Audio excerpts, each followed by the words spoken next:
The galaxy remembers him as a hero. The man who burned every last alien Cielson from the sky. They remember him as a monster. The devil who destroyed a sun, casually annihilating 4 billion human lives, even the Emperor himself, against Imperial orders. But Hadrian was not a hero. He was not a monster. He was not even a soldier. What's going on, everyone? Michael R. Schulteis here, author of the Rostoval Saga, which you can see, as always, on the shelf behind me. Today I'm coming at you with my review of the first 2 books of the Sun Eater series by Christopher Ruocchio. Empire of Silence, that's book 1, and Howling Dark, book 2. Now, I listened to both of these on audio, and I did the first one, well before I ever began this channel. I've only recently finished the second one, and I thought rather than doing 2 different reviews, I'll just do reviews for both. Now, I'm going to characterize this story as a whole in broad terms. This is a space opera story that chronicles the adventures and misadventures of Hadrian Marlowe, a nobleman of the star-spanning sovereign empire. And a major aspect of this is how he gets involved in the war between the sovereign empire and the alien Cielson. And there's also a subplot around this ancient alien civilization that seems to tie into a bigger mystery. It's all extremely cool. I'm going to do what I usually do, which is talk about the characterization, the plot, the world building. We'll give each book an overall rating, and then we'll discuss who are these books for and who are they not for. So let's get going with characterization. Okay, this is an across-the-board win for me. I'm a character-first kind of guy, and Christopher Ruocchio really delivers with his protagonist, Hadrian Marlowe. Marlowe is a nobleman of the highest order in this empire. And this is kind of a quasi-neo-feudal situation, kind of like Dune. More about that in a bit. He develops remarkable sympathy for people who are not as privileged as he is, and that, to me, is a big part of what makes this story shine, is these characterizations, this thoughtful characterization. Like, here's a guy who, suffers a lot. It's all very earned. And he forges a number of remarkable friendships with people from different backgrounds. Friends, paramours. It's all so wonderfully human. And all feels very real and very engaging. And for me, the character aspects of these stories are so solid that they really sell them all by themselves. Like, if that was the key thing going for these books alone, I would say these are pretty solid books.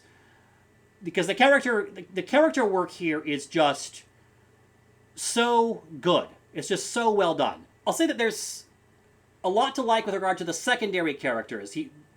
Ruocchio really brings some of them to life. It's Hadrian telling you his story in first person, so you get a strong sense for who he is, but you also get a strong sense for who these other people are, who he's interacting with. And there are some despicable characters as well, but they feel very human. They feel real. Their motivations seem comprehensible. The alien Cielson are another aspect of this that I really, really like. Ruocchio gives us these aliens who have some aspects of their character, of their psychological makeup, that feel relatable. They do war and conquest like humans do. They care about status. There's many aspects of them that feel very human, but then there's the kind of more off-putting and alien aspects that are harder to understand because their psychology is different, because they evolved differently. And that by itself is just so very, very well done that you just have to experience it. I can sit here talking about it. You just have to go out and read these books to see how he handles these aliens and what he does with them. It's just marvelous. There's also characters who are artificial intelligence, cybernetic robots. You'll see. It's the right mix of uncanny and bizarre and just what you would look for in these very kind of weird, artificially intelligent characters. So the characterization for me is just absolutely chef's kiss. By itself, this aspect of these books, it's enough to convince me that we are looking at a monster talent.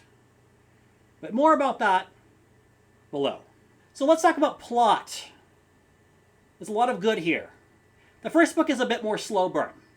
We take some time figuring out Hadrian's story and how he gets involved in a set of events that has to do with the Empire's war with the Cielcin, these aliens. It's all quite intriguing. Again, it does take some time to get there. I think that the book is actually a lot better for that. I think you probably care more than if we just got there a lot faster. I like slow burn when it's done well. I'm a huge Breaking Bad and Better Call Saul fan. I think this is very well done indeed. And another thing where I just my hat is really off to Mr. Ruocchio for this marvelous feat of storytelling. And in book 2, we do get faster pacing. All that setup starts to pay off, some in book 1 and even more in book 2. So plot, I think, is another across-the-board win. It is a very character-driven kind of plot, which to me is another huge success of these books. But there's also a lot of political intrigue and drama and sweeping, I guess, geopolitical or astropolitical kind of considerations.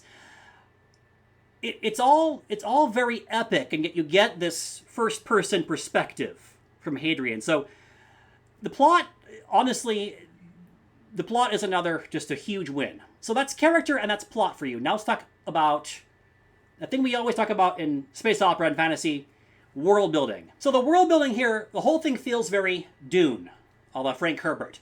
You have a star-spanning empire, you have an emperor, you have noble houses, you have... The common people feel kind of like serfs. They don't have a lot of rights or whatever. It's very much a world like Dune, where the Enlightenment failed a long time ago, and now there's this very repressive or hierarchical, take your pick, order of things. There's a religious sort of institution called a chantry. They feel kind of repressive, kind of brutal. But this is another aspect I think feels very well done, very real. You get a sense for how this whole thing operates, and it's so, it breathes. It's so profoundly very well put together. And I'll add to that the prose styling has really got me taking notice in the best possible way. I love the prose styling. It's a right mix of very vivid, and it really brings everything to life, and it's beautiful. Christopher Ruocchio is a masterful prose stylist. I found myself paying attention specifically to try to write more like he does. Like this is legitimately what's been going through my head listening to the second book recently. I have got to write more like this. So, world building, this is another amazing win. I should say some more words about the Cielcin, and then there's an ancient alien civilization called the Quiet, and somehow there's a connection. All of it is just so intriguing and just adds so much to the story. So world building is another across-the-board win. Another thing that I just love about these books. Another very solid reason to give them a try. So all of that said, let's sum this up. Overall rating, Empire of Silence for me is a 5 out of 5. A very well-deserved 5 out of 5 stars. Howling Dark, another easy 5 out of 5 stars. These are superb books. We will be talking about Christopher Ruocchio, and our kids and our grandkids will be talking about Christopher Ruocchio many years and many decades from now. I have no doubt about that at all. I think we are looking at a monster talent who will be likened to Dan Simmons, Gene Wolfe, and Frank Herbert. That's not exaggeration. That's really, truly what I believe. So, who are these books for? Well, that's pretty easy. Do you like space opera? The Expanse. Dune, of course. How about Hyperion? Ilium by Dan Simmons. If you like space opera, you have no excuse to sleep on these books. Go get them now. These books should have enormous appeal across the space opera genre. Again, especially for fans of Frank Herbert, of Dan Simmons.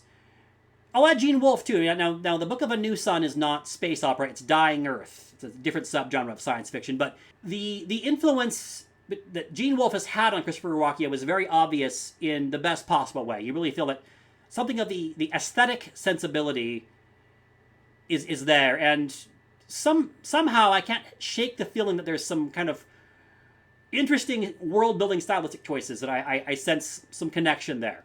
But read them and let me know what you think. So these books should have enormous appeal for space opera fans, and I'll add epic fantasy. Do you like George R. R. Martin, R. Scott Baker?